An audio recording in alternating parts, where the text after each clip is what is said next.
ये पहला गुनाह किसी तलवार की झंकार से नहीं, किसी चीखो पुकार से नहीं, किसी जंग के मैदान से नहीं, बल्कि एक खामोश नजर, एक दबी हुई ख्वाहिश और एक नाफरमान दिल से शुरू हुआ हो। तो अगर इंसान ने सबसे पहले अल्लाह के हुक्म को नहीं तोड़ा बल्कि अपने नफ्स की बात मानी हो, तो यही वो लम्हा था जहां से इंसानियत की सबसे खतरनाक लग़ज़िश ने जन्म लिया।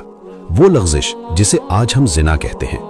ये कहानी किसी आम दौर की नहीं, ये उस वक्त की बात है जब ज़मीन अभी पाक थी, जब फिजा में गुनाह की बू नहीं थी, जब फहाशी, बेहयाई और नाफरमानी के अल्फाज भी इंसान नहीं जानता था। मगर इसके बावजूद नफ्स मौजूद था और शैतान जिंदा था। यही वजह है कि ये कहना गलत नहीं होगा कि गुनाह का सबसे पहला बीज जमीन में नहीं बल्कि इंसान के दिल में बोया गया था। ये वो जमाना था जब जमीन पर सिर्फ हजरत आदम अलैहिस्सलाम, हजरत हव्वा अलैहिस्सलाम और उनकी औलाद मौजूद थी। ना कोई शहर, ना कोई कबीला, ना कोई हुकूमत, ना कोई कानून साजेदारा। इस पूरी दुनिया में अगर कोई कानून था तो वो सिर्फ और सिर्फ अल्लाह का हुक्म था। हजरत आदम अलैहिस्सलाम की औलाद जोड़ों की सूरत में पैदा होती थी, हर हमल में एक लड़का और एक लड़की। अल्लाह ताला ने इंसानियत की बका, पाकीज़गी और नस्ब के तहफ़्फ़ुज़ के लिए वाज़ेह हुक्म दिया कि हर बेटा दूसरे जोड़े की बेटी से निकाह करेगा और अपनी साथ पैदा होने वाली बहन से निकाह नहीं करेगा। ये हुक्म सिर्फ एक मुआशरती उसूल नहीं था बल्कि इताअत का इम्तिहान था। ये देखना मकसूद था कि इंसान अपनी ख्वाहिश को मानता है या अपने रब के हुक्म को। इसी खानदान में दो भाई पैदा हुए जिनके नाम तारीख में हमेशा के लिए लिख दिए गए, हाबील और काबील। काबील बड़ा भाई था, जिस्मानी तौर पर मजबूत, खेती बाड़ी करने वाला, लेकिन दिल में सख्ती और नफ्स में शिद्दत रखता था। हाबील छोटा भाई था, नरम दिल, मवेशी पालने वाला, सादा तबीयत और अल्लाह से डरने वाला। जब निकाह का वक्त आया तो अल्लाह का वही हुक्म दोनों के सामने रखा गया। हाबील ने बगैर किसी बहस के, बगैर किसी सवाल के अल्लाह के हुक्म को कबूल कर लिया, क्योंकि उसके दिल में ये यकीन था कि अल्लाह जो फैसला करता है वही बेहतर होता है। लेकिन काबील के दिल में इसी लम्हे एक चिंगारी सुलगने लगी। उसे अपनी साथ पैदा होने वाली बहन ज्यादा खूबसूरत महसूस हुई और दूसरे जोड़े की लड़की उसे पसंद ना आई। यहाँ नफ्स ने सर उठाया और दिल में ये आवाज गूंजने लगी कि ये मेरा हक है, मैं क्यों छोड़ूं। यही वो लम्हा था जहां जिना का बीज दिल में बोया गया, क्योंकि जिना हमेशा जिस्म से नहीं बल्कि सोच से शुरू होता है। शैतान जो इस मौके की तलाश में था फौरन वसवसा डालने लगा। उसने काबील के दिल में ये ख्याल पैदा किया कि क्या अल्लाह तुम्हारी ख्वाहिश नहीं समझता? क्या तुम्हारा दिल कोई अहमियत नहीं रखता? तुम क्यों कुर्बानी दो? तुम क्यों अपनी पसंद छोड़ो? आहिस्ता आहिस्ता काबील के दिल में अल्लाह के हुक्म की अहमियत कम होती गई और नफ्स की आवाज मजबूत होती गई। यही वो मकाम था जहां इंसान ने पहली बार ख्वाहिश को हिदायत पर तरजीह दी और यही जिना की असल बुनियाद बनी। हजरत आदम अलैहिस्सलाम ने मामला सुलझाने के लिए दोनों बेटों को हुक्म दिया कि अल्लाह के हुजूर कुर्बानी पेश करो, जिसकी कुर्बानी कबूल होगी उसी का फैसला माना जाएगा। हाबील ने अपने दिल से सबसे अच्छी और सेहतमंद कुर्बानी चुनी, क्योंकि उसकी नीयत साफ थी और वो अल्लाह को राजी करना चाहता था। काबील ने खेत की सबसे नाकिस पैदावार निकाली, न दिल राजी था न नीयत साफ। फिर वो लम्हा आया जब आसमान से आग नाजिल हुई और हाबील की कुर्बानी कबूल हो गई। ये मंजर काबील के लिए नाकाबिले बर्दाश्त था। उसके दिल में हसद भड़क उठा। नफ्स ने चीख कर कहा कि अब तो सब कुछ खत्म हो गया। इस लम्हे काबील के दिल में तीन चीजें इकट्ठी हो चुकी थीं, हसद, हवस और नाफरमानी। जब ये तीनों इकट्ठी हो जाएं तो इंसान हर हद पार कर जाता है। काबील के जहन में ये ख्याल पुख्ता होने लगा कि अगर हाबील जिंदा रहा तो वो कभी अपनी ख्वाहिश हासिल नहीं कर सकेगा। यहाँ जिना सिर्फ एक सोच नहीं रहा बल्कि एक ऐसा जुर्म बनने लगा जिसके बाद खून बहना लाजमी था। शैतान ने आखिरी वार किया और काबील को इस बात पर आमादा कर लिया कि अपने ही भाई को रास्ते से हटा दे। काबील ने हाबील को एक वीरान जगह पर बुलाया। हाबील बेखबर था, उसके दिल में कोई खोट नहीं था। शैतान ने काबील के कान में आखिरी वसवसा डाला कि बस एक बार सब खत्म हो जाएगा। और फिर वो लम्हा आया जिसने पूरी इंसानियत की तारीख बदल दी। काबील ने अपने ही भाई को कत्ल कर दिया। जमीन ने पहली बार इंसानी खून पिया। आसमान पहली बार इंसान की बगावत का गवाह बना। ये सिर्फ एक इंसान का कत्ल नहीं था बल्कि अल्लाह के हुक्म, भाईचारे और इंसानियत के रिश्ते का कत्ल था। कत्ल के बाद काबील खड़ा रह गया। लाश उसके सामने थी मगर वो नहीं जानता था कि अब क्या करे। ये दुनिया का पहला कत्ल था और कातिल को यह भी नहीं मालूम था कि मुर्दे के साथ क्या किया जाता है।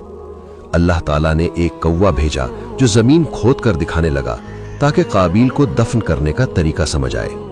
इस मंजर को देखकर काबील के मुंह से निकला कि काश मैं इस कौवे जैसा होता, मगर यह पछतावा अब किसी काम का न था। क्योंकि गुनाह हो चुका था और उसका असर नस्लों तक जाने वाला था।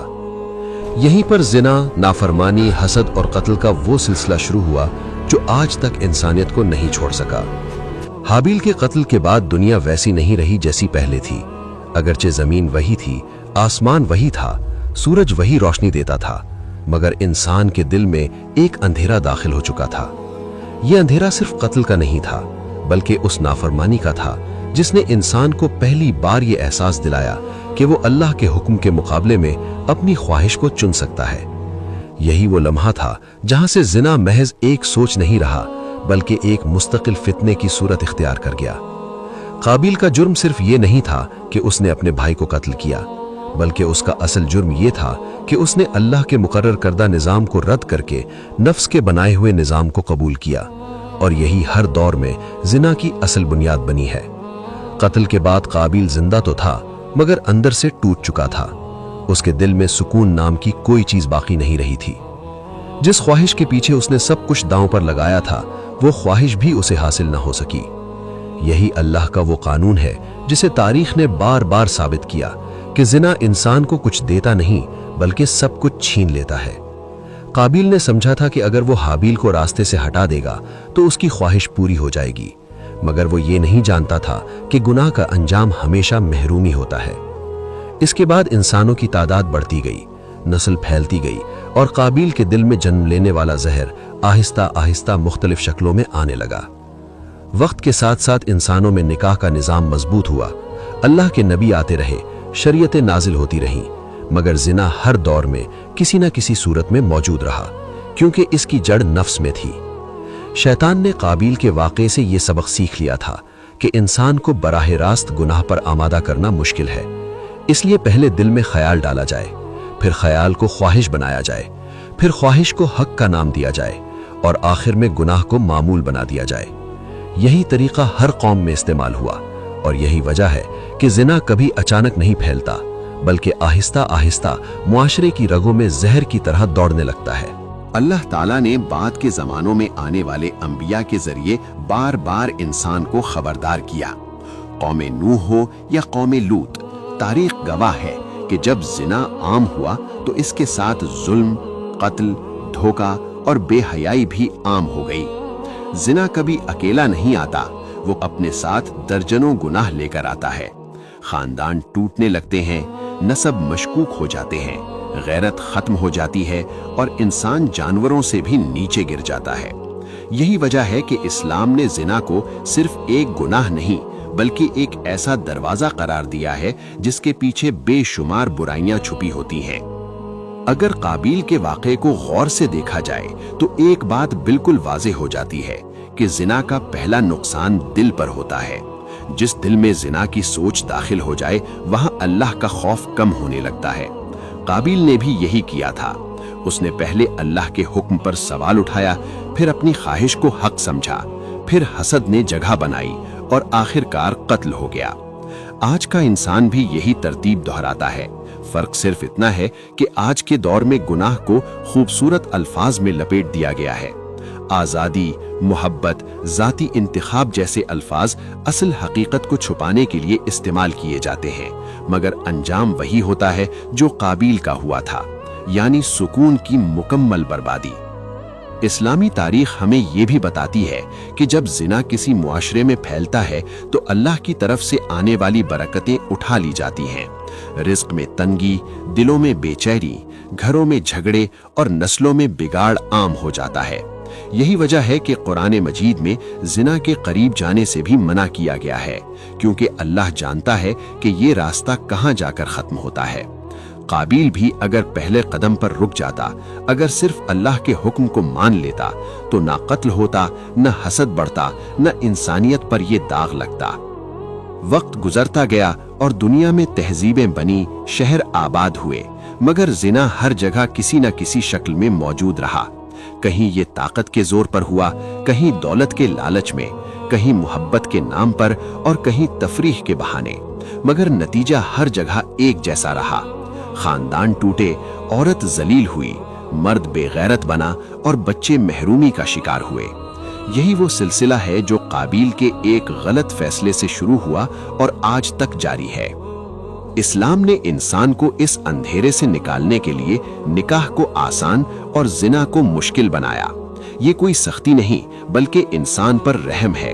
अल्लाह जानता है कि अगर ख्वाहिश को खुली छोड़ दे दी जाए तो इंसान खुद को भी तबाह कर लेगा और दूसरों को भी। काबिल की जिंदगी इसकी सबसे बड़ी मिसाल है। उसने एक लम्हे की ख्वाहिश के लिए अपने भाई को, अपने रब के हुक्म को और अपनी आखिरत को कुर्बान कर दिया, मगर आखिर में उसके हाथ कुछ भी ना आया सिवाय निदामत के। आज अगर इंसान ये समझे कि जिना मदीद मसला है या ये सिर्फ आज के दौर की पैदावार है तो वो खुद को धोखा देता है। जिना इंसान के पहले दिन से उसके साथ है, मगर फर्क ये है कि पहले इसे गुनाह कहा जाता था और आज इसे हक कहा जाता है। यही सबसे बड़ा फितना है। काबिल ने भी अपने जुर्म को पहले अपने दिल में जायज समझा था, तभी वो इस हद तक पहुंचा था। तारीख हमें यही सिखाती है कि जब गुनाह को जायज समझ लिया जाए तो फिर इसकी कोई हद बाकी नहीं रहती। कि हाबील और काबिल की कहानी सिर्फ माजी का किस्सा नहीं बल्कि हाल का आईना है।